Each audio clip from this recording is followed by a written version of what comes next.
अवधूत चिंतन गुरुदेव दत्त. श्री स्वामी समर्थ. श्री स्वामी कृपा भक्तिमार्ग चॅनेलकडून तुम्हा सर्व भाविकांचे मनपूर्वक स्वागत. आज मी तुम्हाला एक अशी कथा सांगणार आहे जी कधीही ऐकली नाही. महाराष्ट्राच्या सह्याद्री पर्वत रांगामध्ये लपलेले आंबेगाव आणि त्या गावावर आलेलं भयंकर संकट. पण एका संताच्या कृपेने कसं संपूर्ण गाव वाचलं, ही आहे स्वामी समर्थाची चमत्कारिक गोष्ट. चॅनेलवर जर नवीन असाल तर सबस्क्राईब करा आणि बेल आयकॉनला क्लिक करा, जेणेकरून तुम्हा सर्व स्वामी भक्तांना अशा आध्यात्मिक नवीन कथेचा आनंद घेता येईल. चला तर मग सुरुवात करूया कथेला. एक खूप सुंदर गाव. त्या गावचं नाव आहे आंबेगाव. पूर्वी समुद्र असलेले हे गाव दुष्काळामुळे उद्ध्वस्त झालं. पाणी नाही, अन्न नाही, रोगाने लोक त्रस्त, मुलं अशक्त, वृद्ध आजारी, शेती कोरडी, लोक निराश. देव जणू दूर गेला आहे असं वाटत होतं.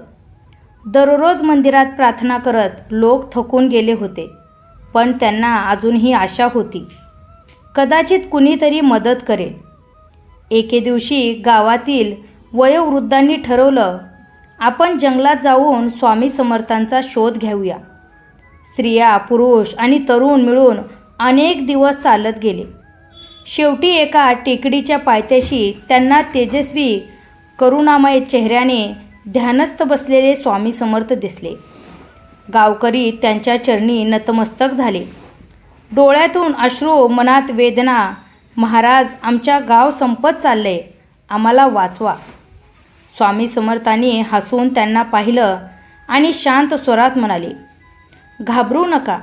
श्रद्धा आणि सेवा असली की संकटे दूर होतात.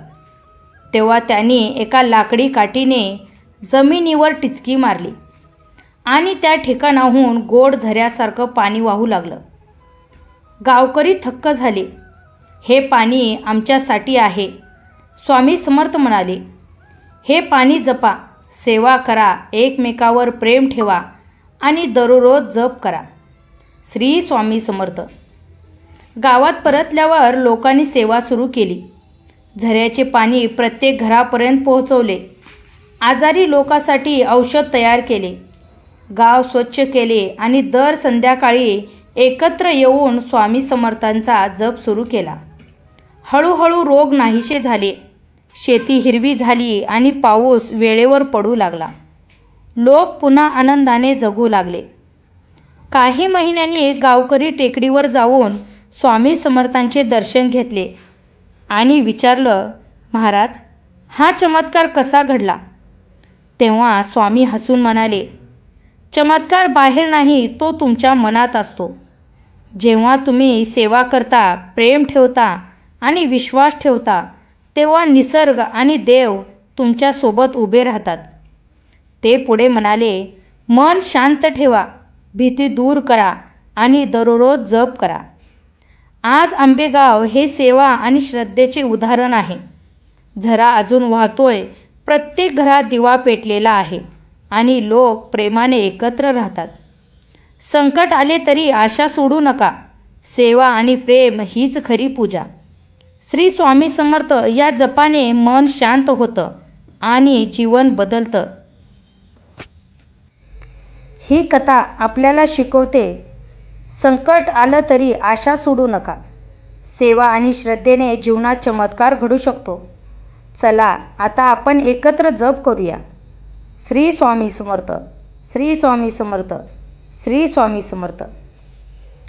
स्वामी भक्तांनो, आजची कथा आवडली तर व्हिडिओला लाईक करा, शेअर करा, सबस्क्राईब करा आणि बेल आयकॉनला क्लिक करा.